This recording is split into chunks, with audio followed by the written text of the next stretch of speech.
Hey everyone! So today I have a very long awaited video for you guys. A long time ago I did a video about me mealworm farming, and then we moved and I got rid of my farm because I really didn't have any time for it, and well, now I have started again, and I just want to show you guys the farm. So, this is sort of my feeding station, as it were, for all of the pets. I just set this up last night. It used to be in a different area, but, let me back up and show you how I have this set up for now. Okay, so this down here is Gimli's cage now. This used to be where I keep the hedgehogs, but the hedgehogs are actually in the triple wide now, which I can show you guys in another video. I filled out the triple wide and made the hedgehog cage a single. This gives me a little extra storage space because for a little while I was using this area up here as my mealworm setup area, and I had to use a stool to get to it because I'm not very tall. So this is the current setup. I do all of my feeding right here in front. It makes everything really, really simple for me. I have my mealworm farm set up in these little storage drawers from Target. Now, I specifically like these drawers and some of the ones similar because they're actually like not quite as airtight as some of the other drawers I've seen. You can't see the side of these, but there's actually a substantial gap for airflow. And I think it's just because these drawers are cheap and they kind of are bent, as you can see here. But it works really well for mealworm farming because you do want some sort of ventilation. If you keep the mealworms and the beetles too humid, it can actually invite grain mites because you're going to be using some sort of grain to house these guys on, most likely. So the way I have this set up is I've got grow out bins here, and what grow out bins are just where baby mealworms are. So these are both full of baby mealworms, and I can get you guys a close-up shot of those in a second. And then this one is actually a grow out bin as well, but it does still have some beetles in it because I'm using oats. Like there's one right there. I'm using oats right now, and oats are really difficult to sort beetles out of. You can see a lot of dead beetles in here as well. So I have to go through and pick out some of the dead beetles, and then whenever I see a living beetle, I go ahead and put it in the new bin, which is up here. This bin, I started recently. It has all of the beetles from the bin below that I could get in here easily. So in these three bins here, I am using oats. These two bins, I'm actually using cornmeal. And cornmeal itself isn't very nutritious, so I have ground up dog and cat food in here to sort of make the nutritional levels a little bit better.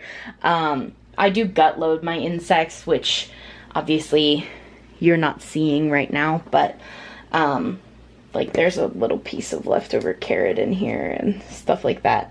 So I do gut load, but even then, like I added the ground dog and cat food in here just to up the nutrition value. I really enjoy using cornmeal because it's actually incredibly simple for me to sift out anything I may need. Yeah, so there's a bunch of different sizes of mealworms in here, growing up to be adults. Down here, I actually have a bin full of adults. I do keep track of what dates I have everyone in here, and I just use a notebook that I have set aside over here for that. And this is sort of just a loose sketch of the drawers themselves, and that way I know when the beetles were removed from the bins. So I had beetles in both of these, and I removed them on March 5th. So these guys have been growing since March 5th. And then on this side here, I put the beetles in on May 26th, according to my little list here. So they have been in there since May 26th, which isn't that long ago. So I'm gonna leave them in there until at least June 26th. I usually wait longer than that though. A month is pretty average to leave beetles in to breed, but I find that usually like 6 to 7 weeks is more what I do. So yeah, those are in there. And then this bin, the beetles went in here on April 16th. And then this drawer, like I said, is just adult mealworms. This is your first stage when you are growing mealworms, I guess, or breeding mealworms. You'll want some adult mealworms that you can put in some sort of substrate, and you just want to feed them fruits and vegetables and whatever you feel like chucking in there for them until they reach this stage here. This is the stage you want. They are called pupa, and they look a little bit like little aliens. So this is what a mealworm will turn into, and then this will actually turn into a beetle. And the beetles are what breed more mealworms. So you have to let them go through the entire life cycle in order to breed. I pull them out because the pupa actually do well in high humidity, which is why I have them on a wet paper towel. The high humidity keeps them from becoming deformed, which is a problem a lot of people have with their beetles, especially if they don't separate them out, because the oats and whatever substrate you're using can dry the pupa out. And if you get deformed beetles, it's fine, you can feed them off, but deformed beetles actually don't usually lay eggs. So I keep my beetles set up really, really simple. I give them a couple of things to hide under. Sometimes I give them more than this. And then I feed them veggies every couple days. Like this is some leftover carrot that I need to get out of here. And then of course this is the bin that I was transferring everyone out of. So there's a lot of dead beetles in here, and whatever beetles are left in here. Like if I see a couple or they're hanging out on this toilet paper tube, I'll put them in the new one, but otherwise I'm just gonna let them die off because that's a huge pain to sift. And then here's the regular mealworm bin. There's not a ton of mealworms left in here, really. And the ones that are in here, you can tell they're like really close to pupating because they get really inactive and they stop moving around. And sometimes they go into like a little C shape, and that means that they're about to pupate. And then I can show you the grow out bin. If I just stir it up, you can actually see some of the mealworms. So there's some bigger ones, but there's also some tiny ones.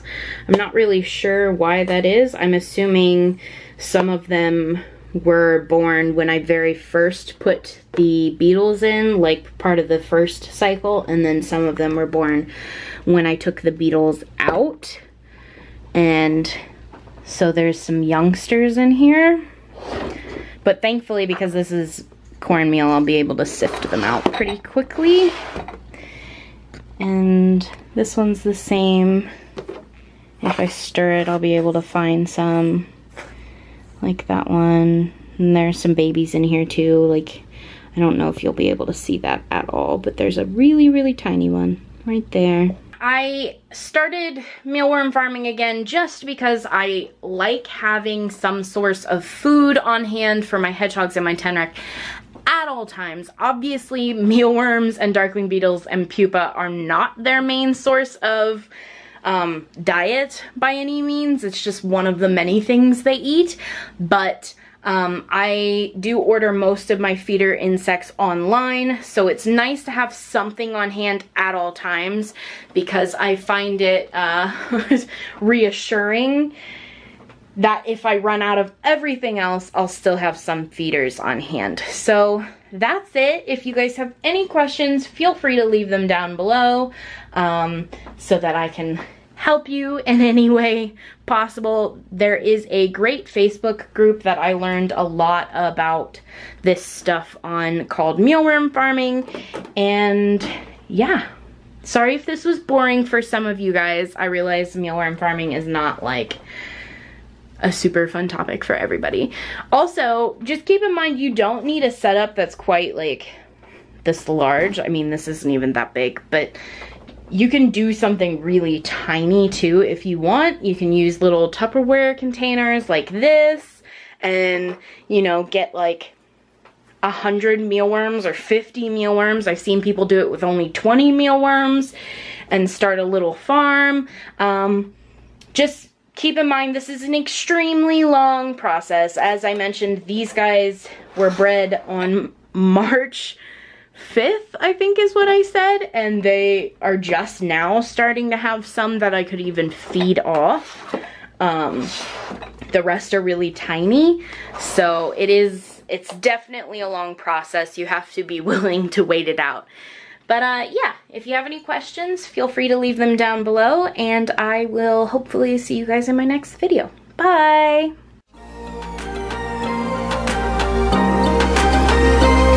I'm a lonely, hard feline. I take what's mine and I leave behind.